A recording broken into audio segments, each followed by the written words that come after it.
Saya berterima kasih jika emang betul-betul diizinkan ketemu beliau. Saya akan cium tangannya, saya akan peluk badannya, saya akan memberikan suatu pesan kepada beliau. Ya Habib, saya memohon maaf, saya minta maaf sebesar-besarnya. Saya telah pernah membenci Habib, pernah mendiskriminasikan Habib.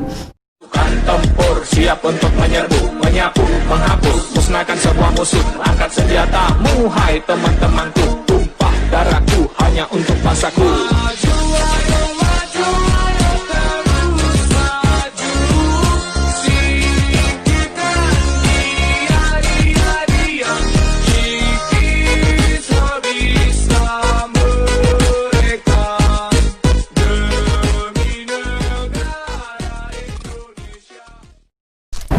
Sadam, Ya, Sadam malam.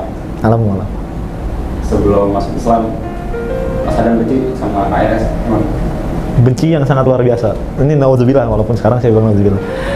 Tapi kebencian saya itu waktu itu karena ada dasar sebenarnya. Waktu itu ada dasar saya adalah ketika melihat seorang ulama begitu kan ya, memanfaatkan banyak orang waktu itu untuk mengendalikan syahwatnya pribadi. Itu pandangan saya dulu waktu itu, Mas. Nah, saya lihat ini sesuatu yang nggak beres karena Islam itu nggak pernah ngajarin seperti itu, nggak pernah ngajarin mengendalikan banyak orang dengan satu orang gitu kan. Harusnya mengendalikan orang dengan satu Islam, baru saya berpendapat. Itu yang pandangan saya seperti dulu. Gitu. Pada waktu sudah masuk Islam atau belum? Belum, Mas. Masuk Islam tapi masih berantakan Islam. Tapi sudah masuk Islam, tapi tetap merasa benci sama KRS. Masih. Kalau sekarang, Masya Allah, saya kalau bisa diminta untuk bermohon sama beliau, saya pengen minta maaf sebesar-besarnya. Pengen peluk beliau kalau saya diizinkan gitu kan ya. Saya pengen cium kalau boleh juga. Saya pengen minta maaf sebesar-besarnya karena bagi saya ini sesuatu yang sangat luar biasa zalim bagi saya. Kenapa? Karena saya baru tahu sekarang ketika saya belajar Islam bahwa beliau adalah ulama yang sangat baik banget. Gitu kan ya. Bukan seorang Habib Rijiknya. Gitu kan ya. Seorang yang bisa membawa hikmah kepada umat. Seorang yang bisa membawa kebaikan kepada umat. Demi Allah saya katakan ketika saya benci sama Habib Rijik itu, demi Allah saya belum kenal Islam secara menyeluruh. Maka itu hanya sebuah frame bahwa Habib Rijik itu seperti ini. Dan itu sesuatu yang bagi saya sekarang ini saya menyesal, betul-betul menyesal gitu kan ya. Dan saya lihat bahwa sekarang, Masya Allah, sekarang kalau kita lihat sholat subuh berjamaah setelah 212 itu makin ramai banget. Kemudian banyak sekali orang-orang yang mau mengenal Islam, banyak sekali orang-orang yang pengen belajar Islam, Masya Allah.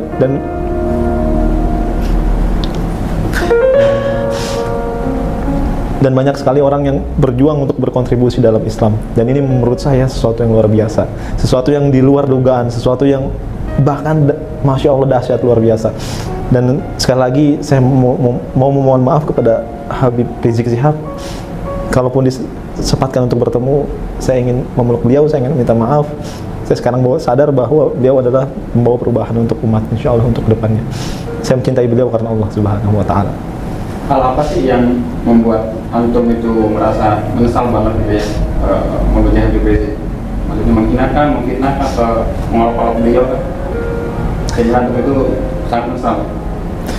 Ya, misalnya dalam arti saya banyak sekali fitnah kepada beliau, saya banyak sekali justifikasi kepada beliau gitu kan ya, banyak sekali hal-hal yang saya tuduhkan kepada beliau gitu. Salah satunya adalah yang paling saya sosorkan adalah ketika saya bilang mana ada ulama bisa naik mobil mewah seperti itu dan seterusnya, mana ada ulama seperti itu, mana ada ulama begini-begini dan seterusnya, mana ada ulama yang punya kedudukan yang sangat luar biasa gitu kan ya. Harusnya ulama itu kerjanya tuh di rumah gitu kan ya, menasehati dan seterusnya. Nggak begitu, nggak frontal begitu, nggak merusak jalanan, nggak mengganggu kenyamanan orang lain. Itu fitnah-fitnah yang saya tuduhkan kepada beliau ketika saya masih membenci beliau gitu, Mas. Kalau misalkan antum diberi kesempatan dan Allah menghendaki antum bertemu dengan Habib Rizik, apa yang antum mau sampaikan?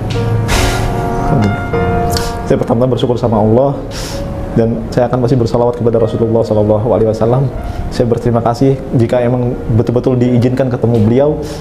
Saya akan cium tangannya, saya akan peluk badannya, saya akan memberikan suatu pesan kepada beliau. Ya Habib, saya memohon maaf, saya minta maaf sebesar-besarnya. Saya telah pernah membenci Habib, pernah mendiskriminasikan Habib, pernah juga untuk tidak percaya dengan Habib, dan sekarang saat ini saya mau menghadap beliau dan saya akan meminta maaf sebesar-besarnya, dan saya janji saya akan merubah semua itu menjadi sebuah cinta kepada ulama. menjadi sebuah orang yang bermanfaat dalam Islam, seperti yang Habib ajarkan dan seperti hikmah yang telah Habib ajarkan kepada umat. Gitu. Harapan antum dengan kedatangan Habib Rizik ke Indonesia, maksudnya pulang dari Mekah, apa sih yang antum harapkan dari sosok Habib Rizik untuk persatuan umat Islam di Indonesia? Harapan besar saya Habib Rizik bisa mempersatukan umat untuk meniti satu tujuan, yaitu adalah perubahan peradaban. Karena saya melihat bahwa beliau ini pengaruhnya sangat besar, terkhusus kepada Indonesia yang kita cintai sama ini. Dan saya berharap sekali ketika Habib Rizik ini datang lagi ke Indonesia, umat semakin bersatu, umat semakin teguh, umat semakin menemukan jati dirinya sebagai muslim, bahwa dia punya sosok pelopor yang sangat luar biasa, dan kita punya kewajiban untuk memenuhi itu semua, dan kita punya tujuan yang harus sama dengan Habib Rizik Syihab gitu kan ya. Mudah-mudahan dengan kedatangan beliau kita semakin bersatu insya Allah dalam persatuan Islam. Pesan antum untuk yang orang yang belum tobat atau hijrah, masih seperti aku dulu, mengorbankan beliau, fitnah, menjadikan beliau, pesan antum untuk mereka itu gimana? Pesan saya gini, Anda boleh menjadi penjahat, Anda terserah, Anda mau jahat, Anda mau mencuri, Anda mau apapun, Anda mau ahli maksiat dalam segala apapun, tapi tolong jangan satu-satunya yang antum jangan lakukan adalah jangan hina keturunan Rasulullah. Beliau itu keturunan Rasulullah, darah beliau mengalir darah Rasulullah SAW. Setiap hari kita berselawat kepada Rasulullah. Bagaimana mungkin ketika kita berselawat kepada beliau SAW, kita menghina cucu daripada Rasulullah SAW. Dan ketahuilah teman-teman sekalian, bahwa ketika Anda menjelekkan Habib Rizik Syihab, pasti ada masalah dalam diri Anda. Kedekatan Anda kepada Allah itu kurang dekat, demi Allah saya katakan. Karena itu yang saya rasakan dulu. Dulu saya kedekatan dengan Allah Subhanahu wa taala itu sangat jauh. Makanya saya membenci segala ulama, membenci termasuk Habib Rizik Syihab. Maka perhatikanlah, ketika Anda belum mampu untuk mendekatkan diri kepada Allah Subhanahu wa taala, minimal Anda jangan sekali-sekali menghina cucu Rasulullah SAW. Karena itu dagingnya beracun insya Allah.